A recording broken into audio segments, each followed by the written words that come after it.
Bismillahirrahmanirrahim. Alhamdulillahirabbil alamin. Allahumma shalli ala Muhammad wa ali Muhammad. Syair ini kita persembahkan pada Abul Fadl Abbas putra Amirul Mukminin alaihi salam, Panglima Imam Husain alaihi salam, membawa air di Karbala. Cintaku pada Al-Husain tak menerima persekutuan, karena aku adalah punggawa asmara Tuan, dan tuanku Al-Husain adalah sari cinta Tuhan. Oleh karena itu, cintaku tak menerima persekutuan. Sebagaimana tugasku pembawa air bagi keluarga Tuan dan pembawa bendera, tak menerima persekutuan. Furat yang mengalir menjadi saksi cintaku pada Tuan. Tuanku Al-Husain dan tiada bandingan. Cintaku pada Al-Husain tak menerima persekutuan, karena aku adalah pembawa panji-panji Tuan, dan tuanku Al-Husain panji-panji Tuhan. Oleh karena itu, saksikan cintaku tak menerima persekutuan. Takkan kau temukan bercak keraguan dalam cintaku, karena aku adalah punggawa asmara Husain. Takkan kau temukan titik kekosongan dalam cintaku. Bak Sungai Furat, jaga wasiat Nabi, lindungi Al-Husain. Cintaku pada Al-Husain tak menerima perdebatan, karena aku adalah punggawa asmara Tuan. Walau ayahanda kami sama, ku selalu memanggilnya duhai Tuan. Hanya sekali ku ucap duhai kakak padanya. Saat penghujung hidupku, ku junjung tinggi pesan ibuku, selalu memanggilnya duhai Tuan. Karena itu cintaku pada Al-Husain tak menerima persekutuan, tak pula keraguan, tak pula ketakutan. Dalam haus yang memuncak, Sungai Furat menjadi saksi. Cintaku pada Al-Husain tak menerima persekutuan. Kehausan Al-Husain adalah kehausanku. Tak layak ku cicipi setetes air Furat ini sebelum Al-Husain meneguknya. Karena cintaku pada Al-Husain tak menerima persekutuan, karena itu ku katakan pada Tuan pemilik segenap keindahan, ku katakan pada Maulaku pengemban wasiat kekasih Tuhan, izinkan aku maju ke samudra peperangan. Sungguh terhadap dunia aku telah bosan.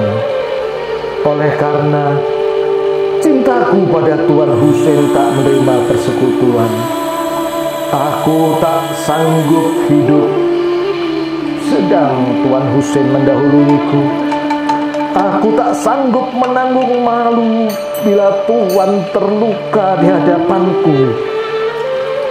Karena aku adalah Abbas sang pembawa bendera, dan cintaku pada Tuhan tak menerima persekutuan. Mari kita tanya pada Sungai Furat, mari kita tanya pada Sahara Nainawa, dan petikkan, ya Abal Fadl, sungguh cintamu pada Al-Husain tak menerima persekutuan. Labbaika ya Abal Fadl, labbaika ya Abal Fadl, labbaika ya Abal Fadl. Salawat.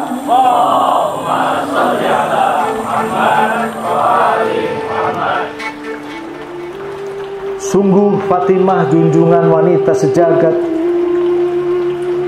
dan junjungan jiwa ibuku, dan junjunganku telah berkata pada Al-Husain, ya qurrata aini wa samarata fuadi, wahai pinaran mataku dan buah hatiku.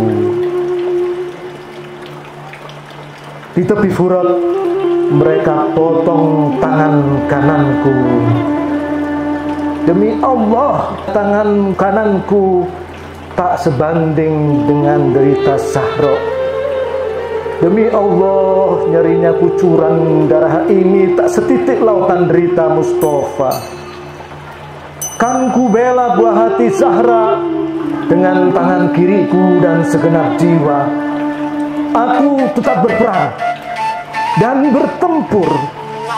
Mereka takkan mendapatkan sedikit pun kemudahan dariku, karena aku adalah Abbas putra singa Allah. Karena aku adalah Abbas pelindung buah hati Zahra. Karena aku adalah Abbas penjaga wasiat Nabi. Kukatakan pada mereka, demi Allah, jika kalian memotong tangan kananku, aku akan tetap membela agama dan imamku, seorang imam yang berkata benar, terpercaya, dan keturunan Nabi yang suci. Ku bawa kantong air dengan pundak kiriku, kan ku serang kalian sepenuh hati. Sungguh mereka tak akan mendapatkan sedikit keringanan dariku, karena aku adalah Abbas putra singa Allah. Karena aku adalah Abbas pelindung buah hati kekasih Allah. Karena aku adalah Abbas penjaga keturunan Nabi Allah. Kemudian mereka potong tangan kiriku. Kini aku tak punya tangan kanan maupun kiri. Namun demi Allah, nyeri kucuran darah di kedua tanganku tak sebanding dengan derita Zahra. Demi Allah, nyeri kucuran ini tak setitik lautan derita Mustafa. Kan ku bela buah hati Zahra dengan tubuhku dan segenap jiwa. Maka walaupun mataku tertancap panah, perih kucur darah di mataku tak sebanding dengan air mata Zahra. Duhai junjunganku dan junjungan wanita sejagat, sungguh pedihnya mata ini tertancap panah, tak sebanding dengan hatimu yang berdarah. Al-Husain, binaran matamu menjadi lautan darah. Ku pekikan, hai diri, jangan takut terhadap orang-orang kafir. Bergembiralah dengan rahmat Tuhan di hadapan Nabi penghulu terpilih. Dengan zalim mereka telah memutus tangan kiriku, masa masukkanlah mereka ke neraka, wahai Tuhan pemeliharaku. Kini ku genggam rapat gurbah air dengan gigi-gigiku. Tak kau lihat sedikit pun celah padanya. Tak ku izinkan air itu tumpah sedikit pun, karena sungguh air itu adalah persembahanku pada Al-Husain. Dan sungguh aku adalah Abbas. Takkan kau temukan celah dalam cintaku pada Al-Husain, karena cintaku pada Al-Husain murni tanpa keraguan. Sungguh cintaku pada tuanku tak menerima persekutuan dan keraguan. Tiba-tiba mereka koyak gurbah air ini dengan anak panah hingga airnya tertumpah. Lalu mereka koyak dadaku dengan panah hingga aku terjatuh dari kudaku. Duhai jiwa, duhai duka, duhai nestapa, maka aku pun menangis pedih. Sungguh aku tak menangis karena dadaku terkoyak panah. Sungguh aku tak menangis karena darahku mengucur dari kedua tanganku, mataku dan dadaku. Sungguh aku menangis karena akulah Abbas sang pembawa air, dan tuanku Al-Husain meminta aku membawa air untuk keluarga Al-Mustafa yang kehausan. Karena akulah Abbas sang pembawa air, dan sungguh tuanku Al-Husain dan para kekasihnya telah kering dibakar mentari Sahara. Sungguh lidah tuanku Husain telah kering, dan keluarganya dan para kekasihnya kering kehausan. Mereka robek gurbah airku.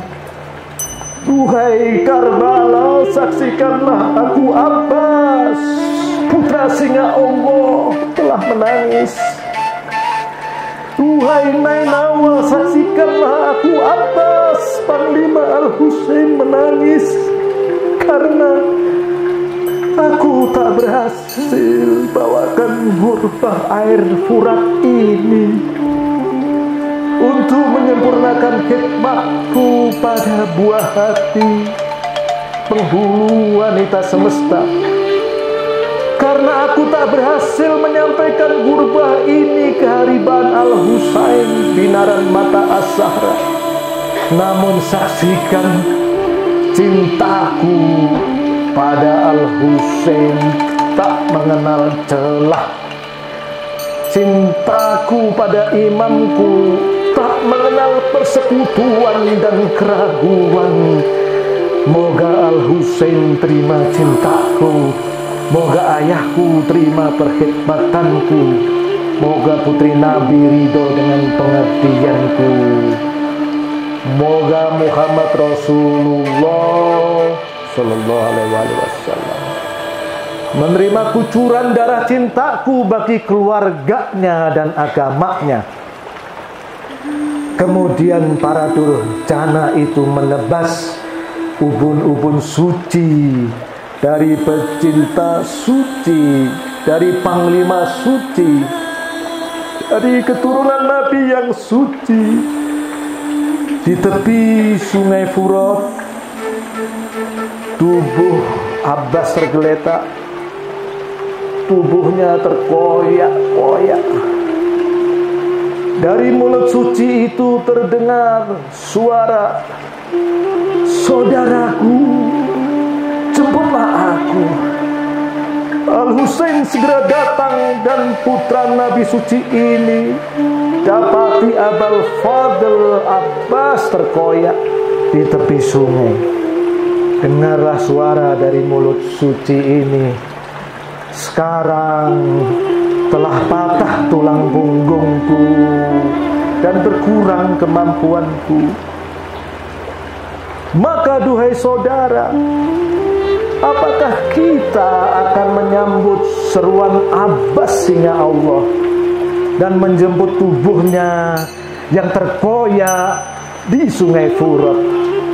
Labbaika ya Abul Fadl, labbaik ya Abul Fadl. Labbaik ya Abul Fadl. Salawat.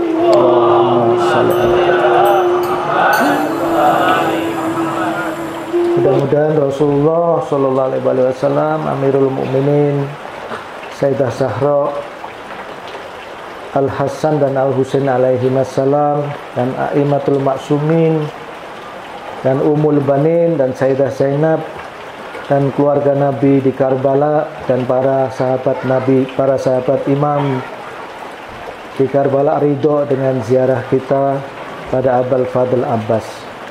Assalamualaikum warahmatullahi wabarakatuh. Bismillahirrahmanirrahim. Assalamualaikum ya habiba ilahil alamin. Assalamualaikum ya qurrata aini rasul rabbil alamin. Assalamualaikum ya amiral mu'minin. Assalamualaikuma ya sayyiday syababi ahlil jannati ajma'in. Ya Aba Abdillah. Assalamualaikum ya Aba Abdillah. Assalamu ala al-arwahi allati hallat bifinaik. Salamullahi alaika minna ma baqina wa baqiya al-lail wan nahar. La ja'alahu Allahu akhiral ahdi minna li ziyaratikum. Assalamu ala al-Husain wa ala Ali ibn al-Husain wa ala awladil Husain wa ala ashabil Husain. Assalamualaikum jami'an warahmatullahi wabarakatuh. Pada suatu hari masih di bulan Muharram, Imam Ja'far As-Shadiq memanggil salah seorang muridnya yang bernama Da'bal. Da'bal adalah seorang penyair, dan Imam meminta dia untuk membacakan syair tentang Imam Husain. Unsyuduni, bacakan puisi untukku tentang Imam Husain. Lalu Da'bal membacanya sampai Imam Ja'far salamullahi alaihi terisak-isak menangis. Bacakan kembali kepadaku, sampai Imam terisak-isak menangis. Dan setelah itu Imam menyampaikan sabdanya, barang siapa yang menyampaikan puisi untuk membuat orang menangis karena Imam Husain, ia menangis karena Imam Husain, atau ia berusaha untuk menangisi Imam Husain, maka baginya surga. Kita bersyukur hari ini kita mulai dengan membacakan beberapa unsyudah. Kami datang ke sini untuk mengucapkan bela sungkawa kami kepadamu, hei Zainab, untuk seorang yang terasing di padang Sahara. Bil gharibi akhiki, untuk dia yang terasing di Sahara, saudaramu. Nah, sekarang kita juga berkata di dalam hati, Ji'na nu'azzi Rasulullah sallallahu alaihi wa alihi. Ji'na nu'azzi Amirul Mu'minin. Ji'na nu'azzi Sayyidatana Fatimah Zahra. Ji'na nu'azzi wabil khusus sahibaz zaman. Sepanjang tahun sebetulnya kita sampaikan duka cita kita kepada sahibuz zaman, putranya yang sampai sekarang menjadi pemimpin kita. Ini adalah acara takziah, acara nu'azzi. Ketika kita mengucapkan nu'azzi, kita ucapkan ucapan duka cita. Saya sebutkan dengan singkat peristiwa yang terjadi di Jerman pada tahun 2008 di sebuah kebun binatang di kota Münster. Seekor gorila, saudara bisa melihat gambarnya di Google. Saudara klik di Google dengan tulisan Gina the Gorilla, Gina sang gorila. Gina melahirkan anaknya di kebun binatang Münster, tapi 3 bulan kemudian anaknya itu mati. Dan selama beberapa hari Gina mengambil bayinya dan memeluknya erat-erat. Dalam gambar itu saudara melihat pandangannya yang kosong ke muka, dan tangannya memeluk bayi kecil, merapatkannya ke tubuhnya. Ketika gambar ini menyebar di Jerman, waktu itu majalah-majalah memuatnya, the whole Germany cried. Seluruh Jerman menangis. Dan semua pengunjung yang datang ke kebun binatang itu tidak mampu menahan tangisannya. Saudara, sekali lagi, orang Jerman, manusia modern itu yang ditempa oleh kegersangan teknologi, ternyata menangisi hanya seekor bayi dan menangisi atau ikut berduka cita bersama Gina the gorila. Padahal yang mati hanyalah seekor bayi gorila, dan yang memeluknya hanyalah seekor monyet besar. Tapi peristiwa itu menimbulkan rasa haru yang sangat mendalam. Ada orang yang menulis keharuan ini seakan-akan mengembalikan kembali empati yang hilang pada manusia modern. Perasaan ikut berduka cita dengan penderitaan orang lain yang perlahan-lahan hilang karena kegersangan sains dan teknologi. Tapi setiap pengunjung yang datang ke kebun binatang itu menangis. But Gina did not shed any tears. Tapi Gina sendiri tidak menangis. Semua orang melihatnya menangis, tapi Gina tidak menangis. Dan itu yang membedakan antara gorila dengan kita. Walaupun bentuknya mungkin mirip sebagian besar di antara saudara dan saya. Tetapi ada satu pembeda yang besar, yaitu bahwa Gina tidak bisa menangis dan kita bisa menangis melihat penderitaan Gina. Binatang tidak dikaruniai Allah kemampuan menangis karena perasaan sedih. Saya ingin mengingatkan kembali bahwa acara yang kita selenggarakan sekarang ini dimaksudkan untuk memasukkan kembali empati dalam diri kita yang hilang karena tekanan sains dan teknologi.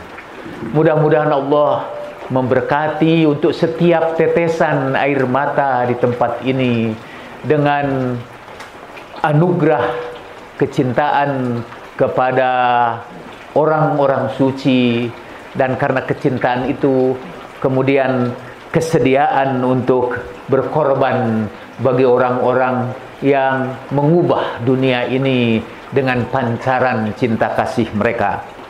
Itu yang pertama. Yang kedua, ada seorang yang syahid dalam peristiwa belakangan ini.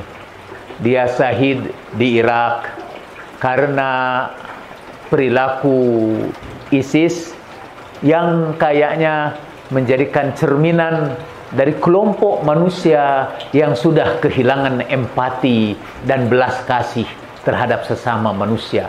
Contoh yang sangat sempurna tentang makhluk yang tidak mengenal cinta kasih. Mungkin Gina tidak menangis, tapi dia masih unjukkan cinta kasihnya dengan memeluk bayinya. Tapi kelompok ini bahkan memeluk manusia pun sudah tidak sanggup mereka lakukan.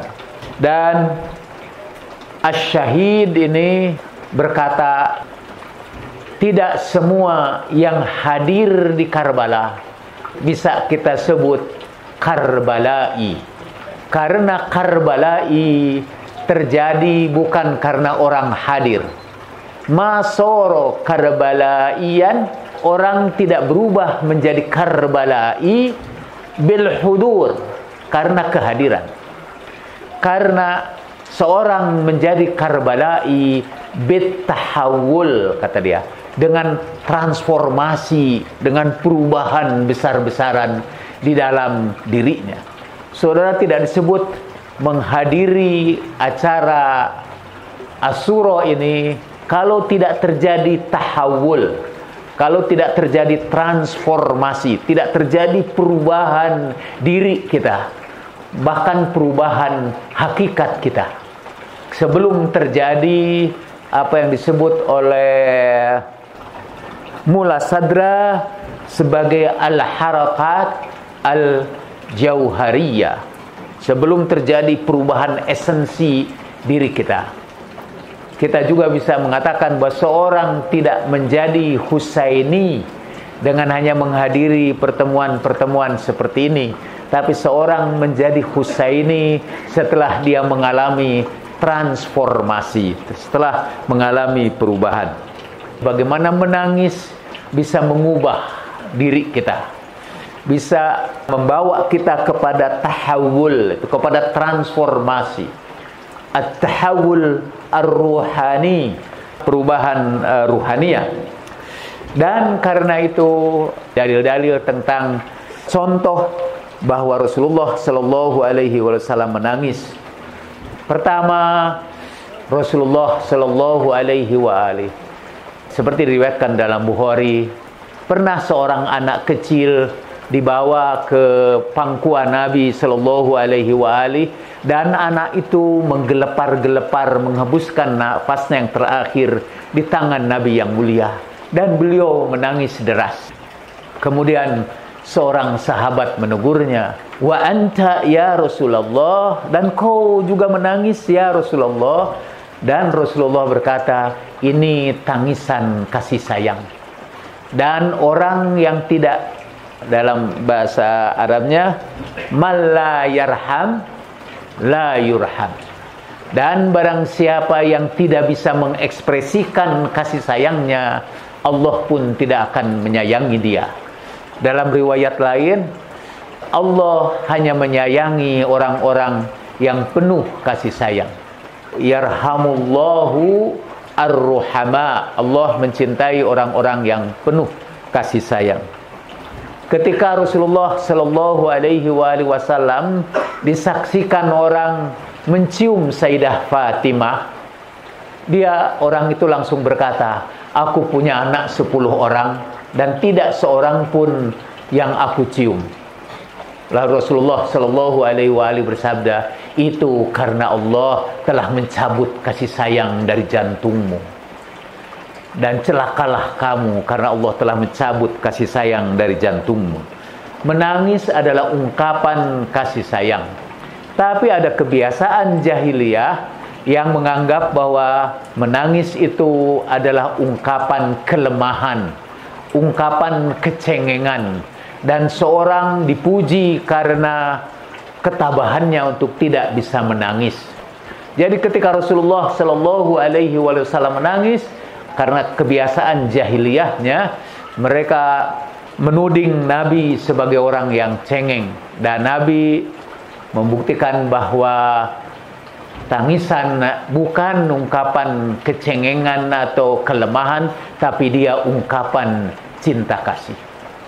Tapi perkembangan agama ini kemudian mengubah kebiasaan jahiliyah menjadi sunnah Rasulullah Shallallahu Alaihi Wasallam, dan menangis yang dianjurkan Nabi sekarang dianggap sebagai perbuatan yang tercela. Sehingga agama yang populer di tengah-tengah kita adalah agama yang mengecam tangisan. Bukankah kita mendengar kalau keluarga kita menangis, tetangga-tangga kita menghibur kita dengan berkata, jangan sakiti orang yang sudah meninggal dunia, jangan tangisi orang yang sudah meninggal dunia. Rupanya tradisi jahiliyah kembali masuk, dan perlahan-lahan sunnah Rasulullah Shallallahu Alaihi Wasallam tersingkir dari hadapan kita. Itu sebabnya ketika Imam Hussein keluar meninggalkan Madinah, ia menegaskan bahwa inni lam akhruj asharon wala batara. Aku tidak keluar dari rumah ini, tidak keluar dari Madinah ini hanya karena ingin pamer kekuasaan atau karena aku ingin merebut kekuasaan. Itu untuk meyakinkan kita semua bahwa perjuangan kita bukan untuk merebut kekuasaan. Kita berjuang tidak untuk mendirikan khilafah, untuk menyelesaikan seluruh persoalan. Kita berjuang seperti kata Imam Hussein, kita berjuang bukan karena ingin merebut kekuasaan. Wala asyaran, wala bataron, wala mufsidan, wala zalima. Aku tidak keluar untuk menimbulkan kerusakan, kekacauan. Dan aku juga keluar tidak untuk melakukan kezaliman. Tapi aku keluar li islahi dini jaddi, untuk memperbaiki agama kakekku. Jadi ia keluar untuk amar ma'ruf dan nahi munkar. Itu tujuan Imam Hussein keluar, bukan untuk merebut kekuasaan. Sayang bahwa saudara-saudara kita pejuang-pejuang Islam itu melupakan pesan Imam Hussein ini. Sekarang walaupun agama kita jadi rusak, walaupun citra Islam menjadi rusak, tidak peduli, yang penting kita merebut kekuasaan sekarang ini. Nah, kita sekarang juga keluar ke sini bukan asyaron, bukan bataran, tetapi kita ingin melanjutkan perjuangan Imam Hussein untuk mengembalikan kembali sunnah nabawiyah yang secara perlahan dan pasti disingkirkan oleh tradisi jahiliyah. Dan tradisi menangis adalah sunnah nabawiyah. Beliau menangis ketika Ja'far bin Abi Thalib diberitahukan meninggal di sebuah peperangan, di sebuah ma'rakah yang namanya Mu'tah. Ia dimutilasi sebagaimana biasa. Perlakuan tradisi jahiliyah ialah memutilasi orang-orang yang kalah di medan pertempuran itu, yang menurut mereka kalah. Dan Ja'far dimutilasi sehingga ia tidak dikenal kecuali dari cincin di jarinya. Dan dia hanya dikenal oleh saudaranya dengan cincin di jarinya. Ketika berita itu sampai kepada Nabi Sallallahu Alaihi Wasallam, dengan berurai air mata beliau kunjungi keluarga Ja'far. Terkenal itu ucapan Rasulullah Sallallahu Alaihi Wasallam, kirim makanan kepada keluarga Ja'far karena mereka sekarang sedang mendapat musibah. Dan kemudian Rasulullah memerintahkan orang menangisi Ja'far. Limithli Ja'far fal tabkil bawaki. Untuk orang seperti Ja'far hendaknya orang menangisi dia. Kemudian ketika Hamzah meninggal dunia, dan seperti kita ketahui tubuh Hamzah juga dimutilasi. Sekali lagi dalam tradisi jahiliyah, tubuh Hamzah dimutilasi, dibelah dadanya, dan kemudian jantung dan hatinya dipotong-potong dan mau dimakan oleh Hindun laknatullahi alaiha. Sampai berita itu, dan kebetulan perang Uhud itu adalah perang yang kaum muslimin tampak sebagai penderita kekalahan, dan banyak yang jatuh sebagai korban. Yang di Madinah dipenuhi oleh tangisan. Ketika Madinah penuhi tangisan itu, Rasulullah Shallallahu Alaihi Wasallam bersabda, sayang Ja'far tidak ada keluarga yang menangisinya. Setelah itu para sahabat kalau menangisi seorang syahid, mereka tangisi dulu Hamzah. Mereka sebut dulu nama Hamzah sebelum menangisi keluarganya. Banyak hadis yang menyebutkan Rasulullah Shallallahu Alaihi Wasallam menangis untuk orang-orang terutama yang syahid di jalan Allah Subhanahu wa Ta'ala. Karena tangisan adalah ikatan ideologis kita dengan orang-orang yang syahid. Pembicaraan saya yang kedua, saya akan menyebut satu hadis saja tentang contoh tangisan Rasulullah Shallallahu Alaihi Wasallam khusus kepada Imam Husain. Memang beredar hadis yang berbunyi innal mayyit yu'adzabu bibukai ahli, bahwa mayit itu akan disiksa oleh tangisan keluarganya. Kata Ibnu Hajar Al-Asqalani, hadis ini hanya diriwayatkan oleh Abdullah ibnu Umar, Ibnul Khattab, Ibnu Nufail, dan seterusnya. Ketika disampaikan kepada Aisyah bahwa Abdullah ibnu Umar mengatakan mayit akan disiksa oleh tangisan keluarganya, Aisyah berkata, rahimallah Aba Abdirrahman, semoga Allah menyayangi Aba Abdirrahman. Maksudnya itu laqab dari Abdullah ibnu Umar. Ia tidak salah menyampaikan hadis, cuma ia salah dengar, kata dia. Sebetulnya ada seorang perempuan Yahudi sedang menangis di atas kuburan. Lalu Rasulullah bersabda, Yahudi itu menangis di atas kuburan orang itu, padahal orang itu sedang disiksa di alam barzahnya. Rupanya Abdullah ibnu Umar salah tangkap dan menyimpulkan bahwa mayit disiksa dengan tangisan keluarganya. Juga tentang ritha atau marsiyah, yaitu sajak-sajak yang berisi ungkapan duka cita. Dan itu juga dicontohkan oleh para sahabat dan dibenarkan oleh Rasulullah Shallallahu Alaihi Wasallam, dan kemudian dibenarkan oleh keluarganya. Kata Al-Qastulani dalam kitab Irsyadus Sari, itu sarah Sahihul Bukhari, diceritakan bahwa setelah Rasulullah Shallallahu Alaihi Wasallam meninggal dunia, Sayyidatuna Fatimah Zahra sering berkunjung ke pusara ayahnya. Ia menyampaikan puisinya yang terkenal, Madza ala man syamma turbata Ahmad alla yashumma mudaz zamani ghawaliya sabbat alayya masa'ib law annaha subbat alal ayami sirna layaliya. Duhai dia yang mencium wewangian turbahnya Ahmad, tak bakal lagi mencium wewangian seperti itu sepanjang masa. Telah menimpa padaku musibah, sekiranya musibah itu menimpa siang hari, siang akan berubah menjadi malam gelita. Nah, Sayyidah Fatimah melantunkan risa atau marthiyah. Karena itu kita isi juga di acara-acara kita dengan risa, dengan puisi-puisi untuk Imam Husain yang kita lakukan bersama, atau risa. Supaya tidak lupa lagi, kita cerita ada unshudah atau nasyid.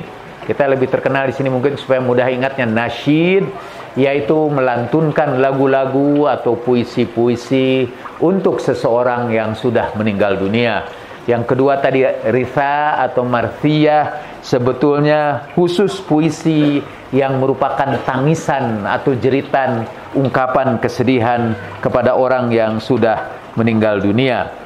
Mengenai tangisan Rasulullah Shallallahu Alaihi Wasallam, kemarin kita cerita tentang Imam Ali yang dalam perjalanannya ke Siffin melewati Karbala, dan kemudian begitu ia sampai kepada Karbala, tiba-tiba Imam Ali menangis lama sekali.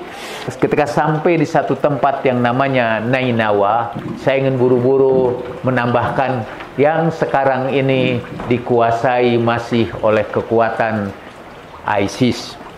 Sampai di Nainawa, di tempat yang namanya sekarang Karbala, Imam Ali melihat ke sudut Karbala itu, dan Imam Ali berkata tiba-tiba sambil menangis, tinggallah di situ ya Aba Abdillah, Bersabarlah engkau, hei Aba Abdillah, sabron Aba Abdillah, sabron Aba Abdillah, bisyatil Furat. Tunggulah di situ, di tepian sungai Furat.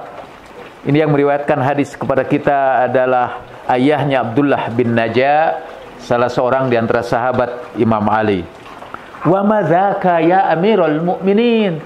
Ada peristiwa apa ya Amirul Mukminin? Lalu Imam Ali berkata, dakhaltu ala Rasulillah sallallahu alaihi wa alihi yauman wa ainahu tafidan. Aku menemui Rasulullah sallallahu alaihi wa alihi dan kedua matanya dibanjiri air mata. Qultu, aku bertanya, kata Imam Ali, ya Nabi Allah, masya'nu ainaika tafidan? Ya Rasulullah, kenapa kedua matamu menangis, dibanjiri air mata? Rasulullah sallallahu alaihi wa alihi bersabda, qoma min indi Jibril min qabl.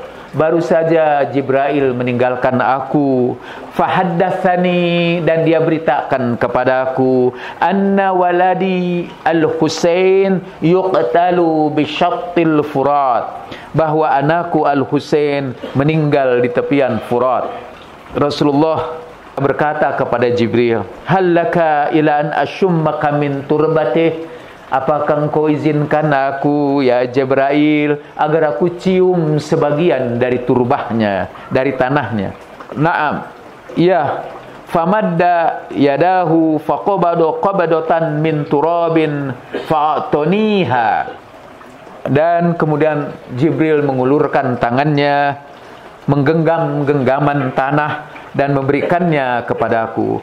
Falam amlik ainaya in fadata, dan aku tidak sanggup lagi mengendalikan kedua mataku untuk mengalirkan air mata yang deras. Jadi kalau kita menangis, kita bukan cengeng sekali lagi, tapi karena kita ingin meniru sunnah Rasulullah sallallahu alaihi wasallam yang sekarang disingkirkan dan digantikan oleh sunnah jahiliyah yang mengharamkan kita menangisi orang yang meninggal dunia.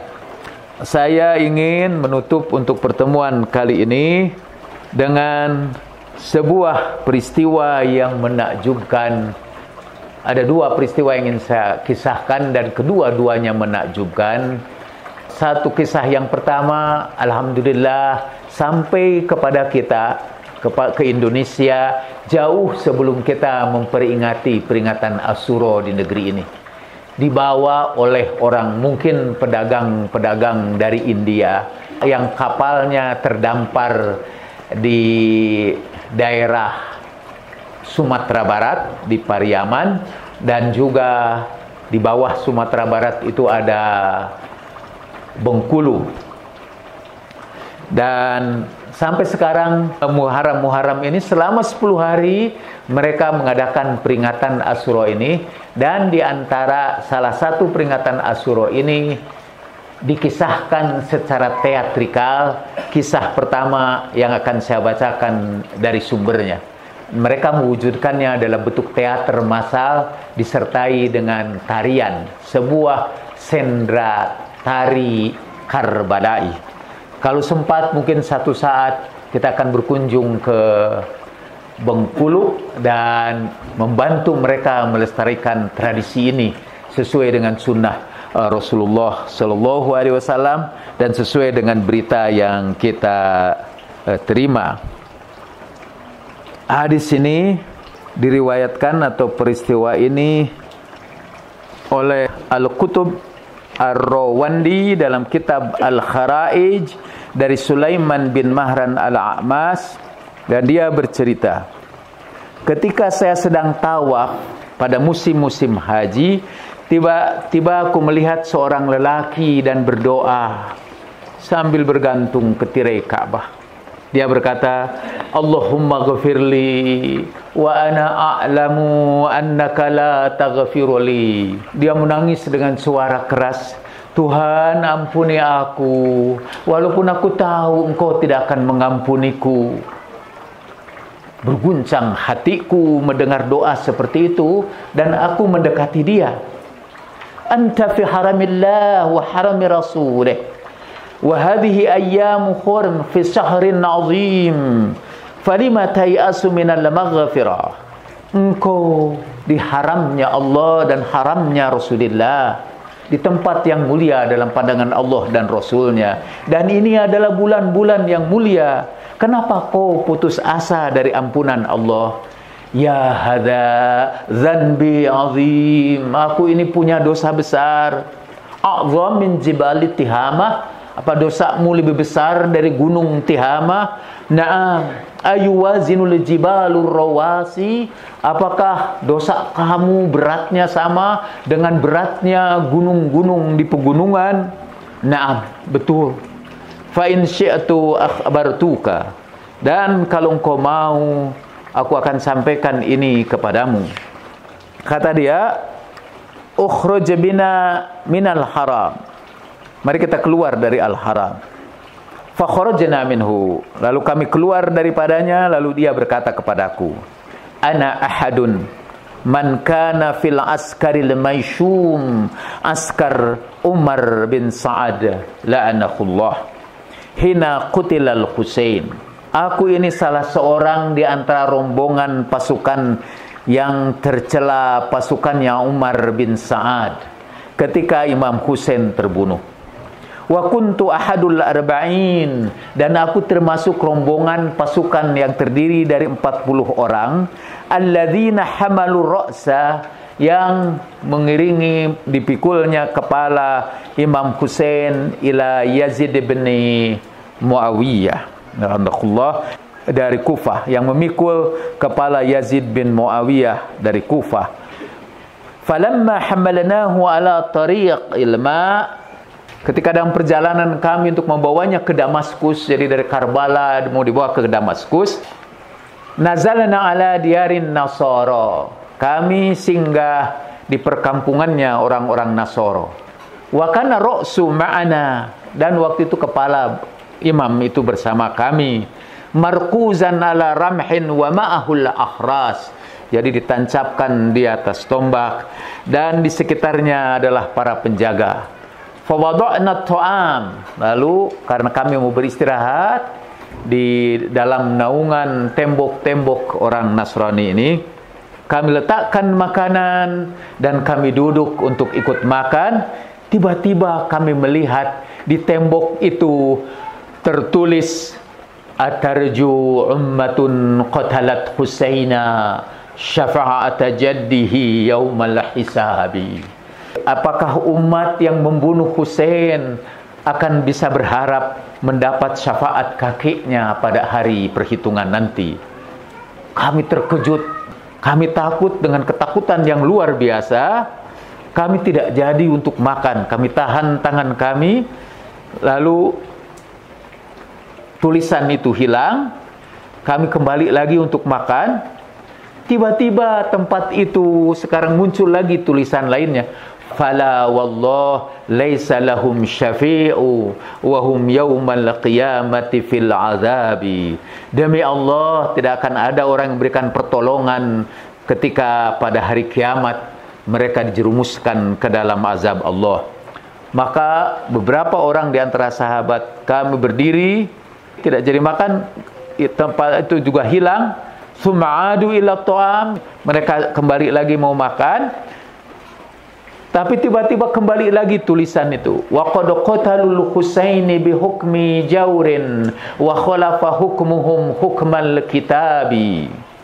Kalau saya perhatikan rangkaian puisi itu, dari ujungnya itu disebut ba'iyah. Jadi ujungnya berakhir dengan ba. Mereka telah membunuh Husain dengan hukum yang zalim, dan hukumnya itu jelas bertentangan dengan hukum Alkitab. Akhirnya kami tidak mau makan. Dan setelah itu datanglah rahib. Ternyata tempat itu adalah sebuah gereja, dan di balik tembok itu ada seorang rahib, seorang romo dari orang Nasrani. Ia katanya melihat cahaya cemerlang dari atas kepala Imam Husain. Kemudian ia mendatangi kepada penjaganya, min aina ji'tum, dari mana kalian datang? Minal Iraq, dari Irak. Harabnal Husain, kami baru saja memerangi Husain. Ibnu Fatimah binti nabiyikum, anak Fatimah putri nabimu. Na'am. Tabban lakum wallah, celaka kamu demi Allah. Lau kana li Isa ibn Maryam ibnun la ja'alnahu ala ahdaqina walakin li ilaikum haja. Sekiranya Isa putra Maryam, segala putra-putranya akan kami muliakan, dan aku punya keperluan kepada kalian. Apa itu? Katakan kepada pimpinan kamu, dan pimpinannya waktu itu adalah Umar bin Sa'ad. Katakan kepada pimpinan kamu bahwa aku punya 10.000 dirham yang aku warisi dari ayahku, dan aku akan berikan 1.000 dirham ini asal engkau berikan kepadaku kepala itu, dan akan aku urus sampai hari kepergian kamu. Kalau kamu mau pergi, aku akan kembalikan ini kepadamu. Lalu ia sampaikan itu kepada Umar bin Sa'ad. Kata Umar, khudhu minhu darahim wa atuhu ra'sa ila waqtir rahil. Ambil daripadanya uang dirham itu dan berikan kepadanya kepala itu sampai waktu keberangkatan kita. Kemudian mereka datang kepada rahib itu, hatil mal hatta nu'tika ra's. Berikan kepadaku harta kamu itu, kami berikan kepadamu kepala. Kemudian diberilah mereka 2 kantung uang, dan setiap kantung ada 5.000 dirham. Umar bin Sa'ad menimbangnya, dan kemudian ia memberitakan untuk menyerahkan kepala itu. Fa akhadar rahibu ra'sa faqabbalahu wa nazzafahu wa hasyahu bimiskin wa kafurin kana 'inda, thumma ja'alahu fi hariratin wa wada'ahu fi hujrih wa lam yajal yanuhu wa yabki hatta nadu. Lalu rahib Nasrani itu mengambil kepala Imam Husain, menciuminya, membersihkannya, dan menyiraminya dengan siraman minyak kasturi dan kafur. Kemudian disimpan di atas sutra, dan kemudian setelah dibungkus sutra, ia simpan kepala imam itu pada pangkuannya. Dan tidak henti-hentinya sepanjang malam itu ia menciumi kepala imam yang mulia. Ya Ros, wahai kepala yang mulia, wallah la amliku ila nafsi, demi Allah sekarang ini aku tidak punya apa-apa kecuali diriku.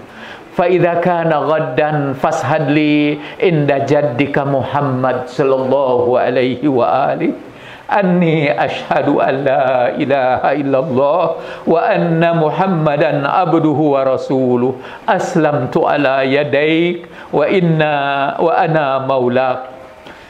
Apabila nanti di hari kiamat, saksikan kepada kakekmu Muhammad sallallahu alaihi wa alihi bahwa aku bersaksi tidak ada Tuhan kecuali Allah, dan Muhammad hambanya dan utusannya, dan aku sekarang Islam di tanganmu duhai kepala yang mulia, dan aku sekarang mengambil engkau sebagai maulaku.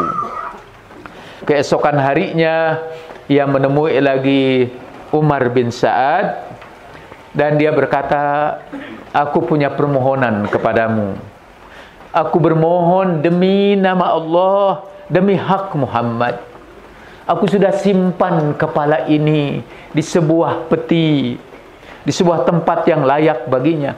Min hadas sunduq. Aku berpesan, jangan kau keluarkan kepala ini.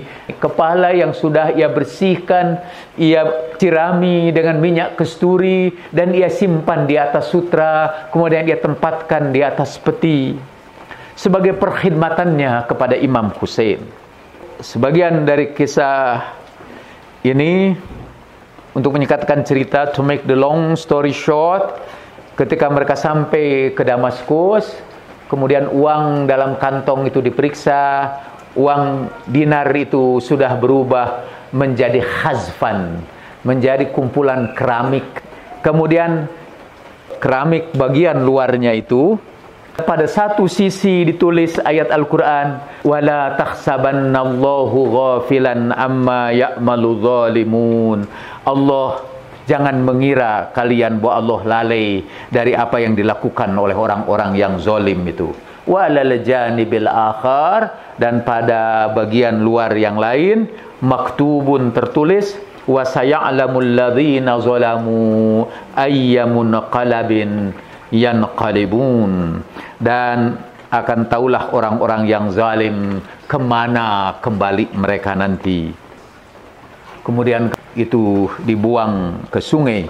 Peristiwa ini sekarang diabadikan oleh saudara-saudara kita di Bengkulu, sekali lagi menjadi tarian ketika si romo itu atau pendeta itu membawa kepala disimpan di atas ini, dan kemudian ada tarian-tarian mengambil kepala itu. Walaupun sekarang tarian itu menjadi objek turisme dan dilindungi oleh pemerintah, betapapun kawan-kawan kita sudah mau menghapuskan acara itu, acara muharaman di Bengkulu itu.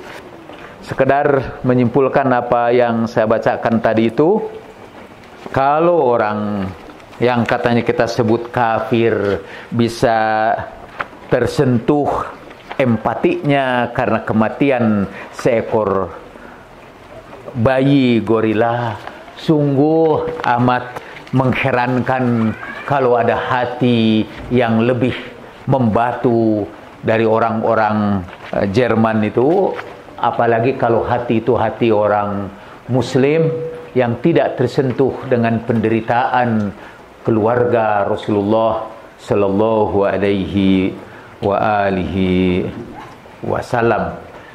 Ketika Imam Husain salamullah alaihi berangkat ke Karbala, tukang untanya, si tukang untanya itu yang memegang kendali unta Imam Husain. Dan dia juga yang beruntung dapat kehormatan dari imam, yaitu kalau imam berwudu, sirwal beliau itu diselendangkan. Celana panjang Imam Husain itu diselendangkan pada tukang unta itu.